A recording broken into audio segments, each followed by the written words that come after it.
Imam dijadikan untuk diikuti. Bacaan imam itu bisa mewakili bacaan makmum ketika Anda menyimak, mendengarkan.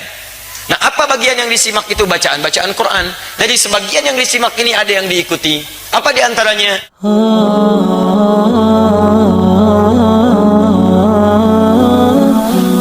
Ustaz, kebetulan nama kita sama. Bukan kebetulan ya. Ya, antum diberi nama, saya diberi nama. Sama-sama Adi, cuman belakangnya aja beda. Hehe. Satu mau ngapain tanya? Allahu Akbar. Saya mau tanya Ustaz, baik Adi, jika ketika sedang sholat, kalau sudah pakai jika, jangan pakai ketika. Sir, asar dan zuhur, makmum sudah selesai membaca Al-Fatihah, kemudian apakah dia menunggu imam selesai membaca surah, ataukah kita juga membaca surah? Bagaimana kalau surah yang makmum baca berbeda dengan imam? Dalam sholat makmum dengan imam, kita bisa lihat kondisinya. Pertama, ayat-ayat yang mengisyaratkan, bahkan hadis-hadis mengisyaratkan dalam kondisi makmum mendengarkan bacaan imam. Ya, diantaranya misalnya, wa idza quri'al Qur'anu fastami'u lahu wa ansitu la'allakum turhamun. Jika dibacakan Al-Quran, dibacakan, jadi ada fokus. Anda memang jadi objek untuk dibacakan Quran. Ya, fastami'u, Anda diam, berhenti. Wa ansitu, ansitu itu lebih kepada diam, fokus, berhenti.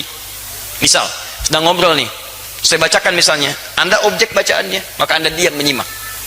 Makanya ketika khutbah, kenapa diminta ansitu wasma'u? Karena Anda jadi objek dari khatib, diajak bicara. Kan tidak sopan saya ngajak kepada antum, antum bicara dengan yang lain. Bikin forum dalam satu forum. Sama ketika Anda dibacakan pada Anda ayat Quran, Anda fokus melihat, mendengarkan, fokus dengar. Dan tidak ada fokus paling dalam kecuali saat sholat. Imam membacakan, mohon kepada Allah, dan bacaannya mewakili Anda. Makanya ketika diperdengarkan pada Anda diam, simak baik-baik. Ketika bacaan diperdengarkan kepada Anda, diam, simak baik-baik. Maka Nabi menyampaikan, innama ju'ilal imamu liyutamma bihi, fa qira'atul imam qira'atul makmum.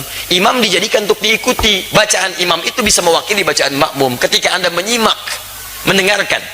Nah, apa bagian yang disimak itu? Bacaan Quran. Jadi sebagian yang disimak ini ada yang diikuti. Apa diantaranya? Al-Fatihah.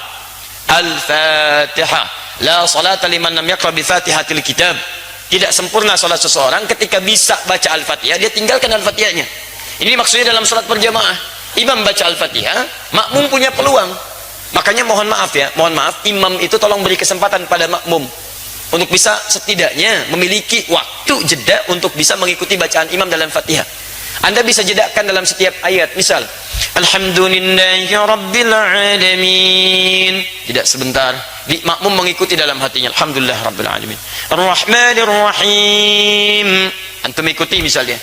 Bisa antum kalau baca hadar misal seperti dalam tarawih, alhamdulillahi rabbil alamin, ar-rahmanir rahim, maliki yaumiddin.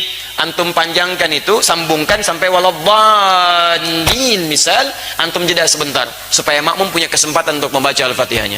Batas paling minimal kata para ulama 3 ayat. Kalau antum baca dari bismillah sampai ar-rahmanir rahim. Kenapa boleh 3 ayat? Karena ayat terpendek dalam satu surah Al-Quran, surah terpendek di Quran adalah diukur dengan 3 ayat. Inna a'tainakal kautsar fasalli lirabbika wanhar inna syani'aka huwal abtar. Itu terpendek. Karena surah terpendek 3 ayat, maka setiap surah dipandang cukup ketika dibacakan 3 ayat dengan kadar yang sama dengan Al-Kautsar. Kalau Anda sudah ar-Rahmanir Rahim, imam baca surah, Anda diam simak di sini. Dengarkan. Itu yang dimaksudkan. Di Al-Fatihah diikuti, adapun surah setelahnya Anda dengarkan dan simak dengan baik. Paham sampai sini? Baik. Jika tidak mampu mengikutinya karena sudah ruku, imam meruku, Anda nggak usah baca Al-Fatihah. Karena imam itu diikuti, imam ruku, Anda ruku. Imam sujud, Anda sujud. Jadi begitu Anda misalnya datang sholat, misal kita kasih contoh, antum imam, bismillah. Ini kiblatnya ke sini mas. Nah, ya. Ruku. Nah, datang ini. Masbuk. Bismillah. Baik, lihat baik-baik. Sebentar, pertanyaan saya, kenapa antum masbuk? Hah?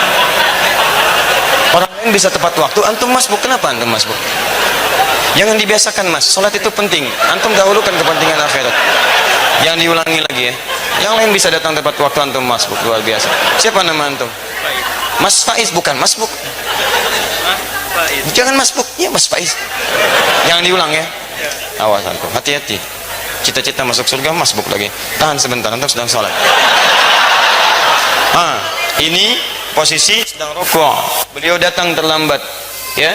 Nah, begitu beliau datang, kemudian takbir, karena salat dibuka dengan takbir. Takbir.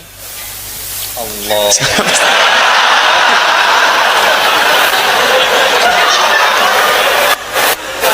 Sabar ya. Kalau dari ruku, i'tidal. Ya. Sami Allahu liman hamidah. Ya, sehat ya. Wah. Maju mas sedikit. Nah, antum takbir, setelah antum takbir, antum langsung rukuk. Nah, tidak perlu baca Al-Fatihah lagi. Jadi langsung diikuti. Jadi begitu takbir, Allahu Akbar, langsung turun rukuk. Paham? Baik. Nah, jadi posisi semacam ini sudah dihitung satu rakaat. Satu rakaat. Satu rakaat itu artinya rukuk itu dari kata rakaat. Semua ulama sepakat kalau makmum sudah mendapati rukunya imam maka dihitung satu rakaat. Karena rukuk berasal dari rakaat. Dan rukuk ini sudah bagus, teman-teman, naik sedikit. Nah, segini. Ukur segini ya, dilurus sampai ke sini, sampai kalaupun disimpan bejana di atasnya, kemudian dituangkan air, itu tidak goyang. Ada airnya mas ya, hati-hati. Ya. Antum boleh duduk. Baik pemirsa, jadi contoh ruku semacam ini, ruku yang bagus. Hati-hati mas ya. Sudah, terima kasih. Nama siapa? Lukman. Lukman, baik. Nama antum disebut di Quran surah keberapa? Sudah.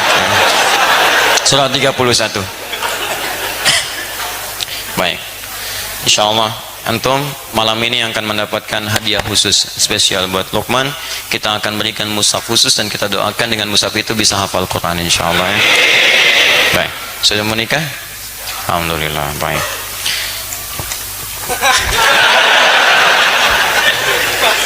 Faiz.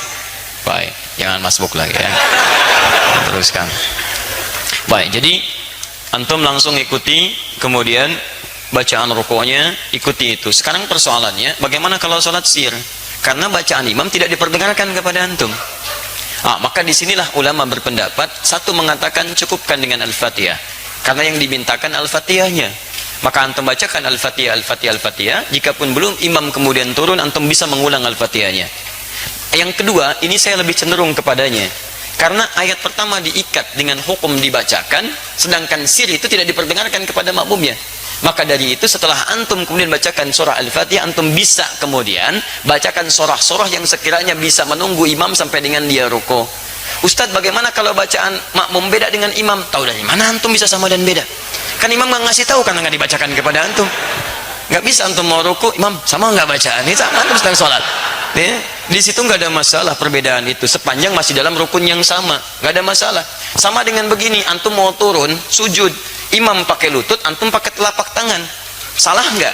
Tidak, karena posisinya sama-sama mau sujud dan diberikan kesempatan hal yang menggunakan perangkat bisa berbeda. Yang penting turun sujud. Jadi tidak harus imam pakai lutut, antum pakai lutut, tidak. Imam bisa pakai lutut, antum bisa pakai telapak tangan, bergantung pada kemudahan kita. Imam telapak tangan, antum pakai lutut. Yang salah imam pakai lutut, antum pakai kepala, itu yang salah. Jelas ya? Di dalam konteks ini, itu silahkan seperti tadi yang kami sampaikan. Man, sami Allahu liman hamidah.